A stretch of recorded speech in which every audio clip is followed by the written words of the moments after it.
یہ بات بالکل درست ہے کہ ہمارے درس نظامی کے نصاب میں کچھ ایسے اضافوں کی ضرورت ہے کہ جس کے ذریعے ہم مغربیت اور الحاد کے سیلاب کا مقابلہ کرنے کے لیے اپنے طلباء کو تیار کر سکیں۔ یعنی ایک نعرہ تو یہ بلند کیا جاتا ہے کہ قدیم و جدید تعلیم کا امتزاج پیدا کر دیا جائے، وہ تو در حقیقت اس نقطہ نظر سے ہے کہ تاکہ یہاں سے جب طالب علم جائے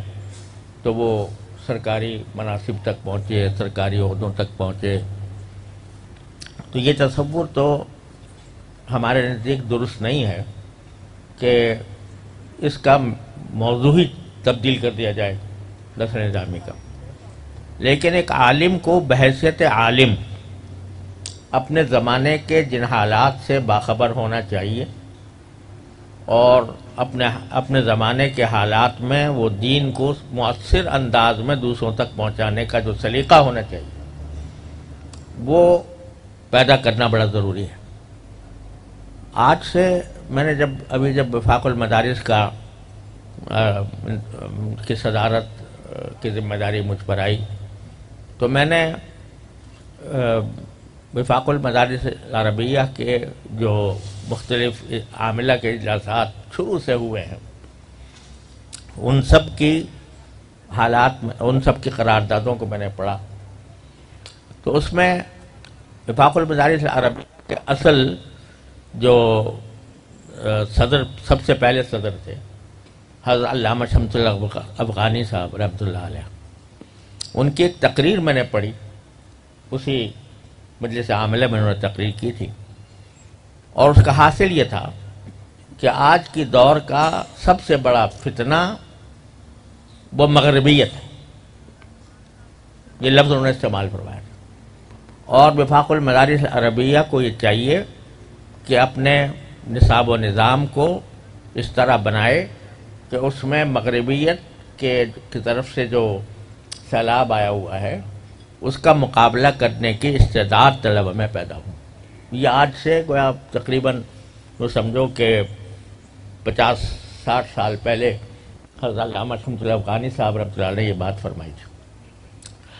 لیکن اس پر جس طرح عمل ہونا چاہیے تھا ابھی تک نہیں ہو پایا۔ اس کی ایک وجہ یہ تھی کہ پہلے ہمارے جو حضرات اکابر گزرے ہیں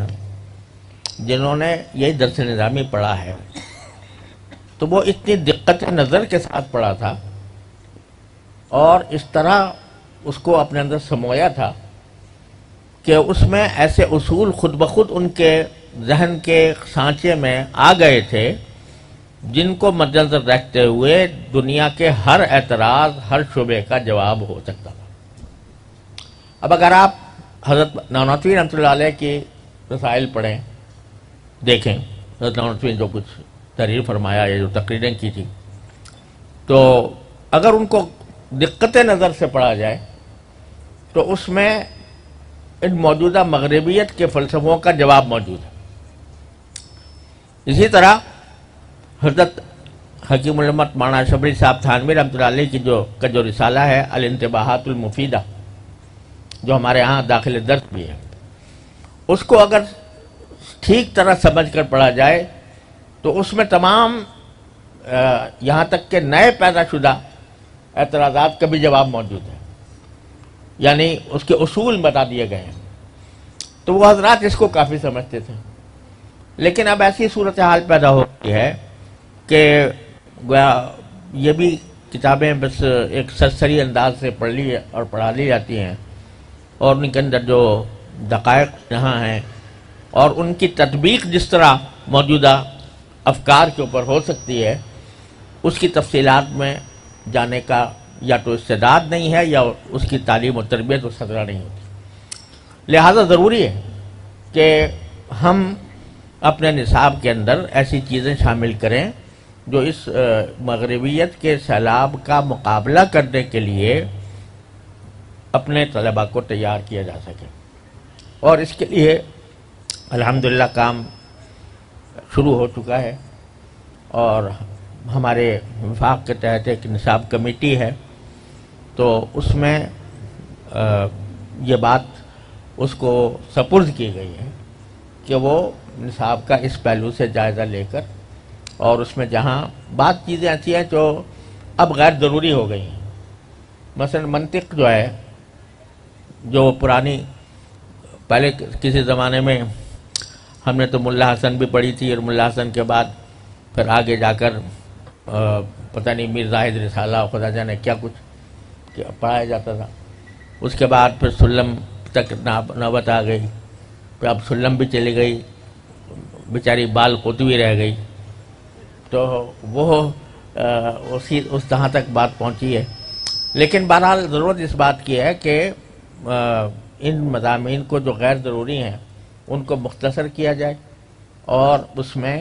ایسے جدید مسائل کا اضافہ کیا جائے کہ جن کی موجودہ دور میں ضرورت ہے. آپ نے جو فرمایا کہ جب ہم کبھی اسکول کالج میں جاتے ہیں، وہاں پر پڑھانے کی نوبت آتی ہے، تو وہاں کے ماحول میں جو اصطلاحات چلتی ہیں ہم ان سے بے خبر ہوتے ہیں، الا یہ کہ ہم خود اپنا مطالعہ کریں. تو یہ صرف اسکول کالجوں کی بات نہیں ہے، اگر ہم کبھی کسی جگہ کوئی دین کی تبلیغ کے لیے، دعوت کے لیے کوئی خطاب کریں، تو وہاں پر بھی ایسے ماڈرن افراد کا مجمع ہوتا ہے کہ جس میں اگر آپ اپنی اصطلاحات استعمال کریں گے تو ان کے سر سے گزر جائیں گی. آپ کو ان کی زبان میں، ان کی اسلوب میں بات پہنچانے کی ضرورت ہوگی. تو اس وجہ سے اس نقطۂ نظر سے الحمدللہ وفاق میں کام شروع ہوا ہے. لیکن اس میں ایک دشواری یہ ہے کہ آج ہم شہر میں بیٹھ کر ایک بات کر رہے ہیں، اور بہت سے مدارس ایسے ہیں جو بالکل دیہات میں واقع ہیں، اور وہ عادی ہیں کہ ان کے ہاں جو فضیلت اور کمال کا جو مدار ہے وہ میر زاہد رسالے پر ہے، اس میں جو ہے وہ ملا جلال کے اوپر ہے، وغیرہ وغیرہ. تو جب ان کے سامنے اس قسم کی بات آتی ہے تو ان کو بہت اچنبھی لگتی ہے، اور وہ بعض اوقات اس کی مخالفت بھی کرتے ہیں. لیکن ظاہر ہے کہ حقائق کو نظر انداز نہیں کیا جا سکتا، تو اس کو پیش نظر رکھتے ہوئے ہم انشاءاللہ تدریجاً یہ کام کرنا ہمارے پیش نظر ہے وفاق کے ذریعے، اور انشاءاللہ یہ کام رفتہ رفتہ ہوگا. لیکن اس دوران جو آپ نے تجویز پیش کیا ہے وہ بہت بہترین ہے کہ ہم مختلف چھٹیوں میں مختلف قسم کے کورسز کرائیں، اور اس میں اپنے طلباء، اپنے فضلاء جو ہمارے باہر ہیں، تو ان کو دعوت دیں کہ اس میں وہ شریک ہوں. جیسے کہ 3 کورسوں کا آپ نے حوالہ دیا، وہ اسی نقطۂ نظر سے کیے گئے تھے کہ تاکہ ہم جو باہر حضرات ہیں ان کو مختلف موضوعات پر تیار کیا جائے. تو انشاءاللہ ہم اس بات کو بھائی سب حضرات دارالعلوم کے اس کو پیش نظر رکھیں، اور آئندہ اسی طرح ہمیں بتا دیں کہ سردیوں کی چھٹیاں کب ہوتی ہیں اور گرم علاقوں میں کب ہوتی ہیں. اس کے حساب سے انشاءاللہ ہم کوشش کریں گے کہ اس قسم کے کورسز یہاں پر تیار کیے جائیں.